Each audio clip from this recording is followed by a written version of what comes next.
Panel ঘোষণার মধ্য দিয়ে চাকসু নির্বাচনে আনুষ্ঠানিক ভোটযুদ্ধে ছাত্রদল ও ছাত্র শিবির। দুপুরের পর প্যানেল সদস্যদের নাম ঘোষণার পাশাপাশি ভোটে জয়ের ব্যাপারেও আশাবাদ জানান সংগঠন দুটির নেতারা। প্যানেল ঘোষণা করেছে আরও কয়েকটি সংগঠন।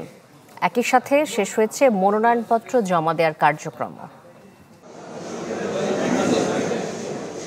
মনোনয়নপত্র জমাদানের শেষ দিন, তাই উৎসব মুখর চাকসুর নির্বাচন কমিশন কার্যালয়।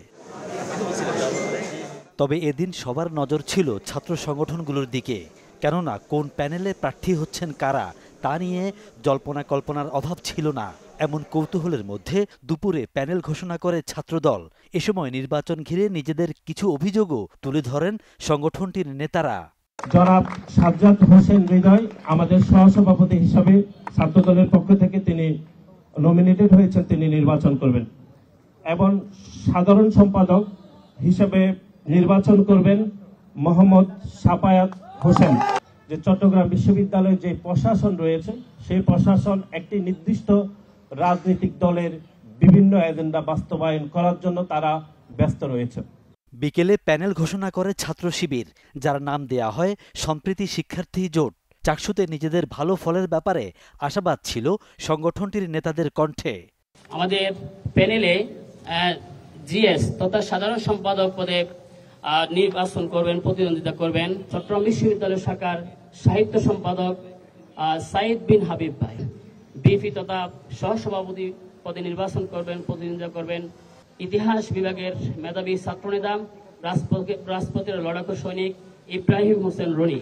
আমরা বাংলাদেশ ইসলামী ছাত্র শিবির সমর্থিত প্যানেল যে জোট হবে সেই জোটের নাম নির্ধারণ করেছি সম্প্রীতির শিক্ষার্থী জোট। এর আগে সকাল থেকে মনোনয়নপত্র জমা দিতে ভিড় করেন প্রার্থীরা। বিভিন্ন সংগঠনের প্যানেল ছাড়াও অনেকে স্বতন্ত্র প্রার্থী হিসেবেও জমা দেন মনোনয়নপত্র। কাজ করে আমাদের বিশ্ববিদ্যালয়ের মানকে আমরা যাতে অক্ষুণ্ণ রাখতে পারি, এটা আমাদের উদ্দেশ্য থাকবে। দেখা যায় অন্য গোষ্ঠীর থেকে নারীরা মোরাল পুলিশিং এর শিকার হয় বা সাইবার বুলিং এর শিকার, এই জিনিসটা নিয়ে আমরা সচরাচর কথা বলতে দেখি না। অভিযোগ পাল্টা অভিযোগের কোনো উত্তর আমরা দেব না এই মুহূর্তে, কারণ এখন আমরা চাই যে সবাই একটা কনজেনিয়াল অ্যাটমসফিয়ার তৈরি করুক। তবে আমাদের কার্যক্রমটা শুধু শিক্ষার্থী বান্ধব হবে, এটা আমি আপনাকে বলছি। বুধবার পর্যন্ত কেন্দ্রীয় ও হল সংসদ মিলে 1162 জন প্রার্থী মনোনয়নপত্র সংগ্রহ করেন। 25 সেপ্টেম্বর চূড়ান্ত প্রার্থী তালিকা প্রকাশের পরই শুরু হবে প্রচারণা। ফখরুল ইসলাম, চ্যানেল 24, চট্টগ্রাম।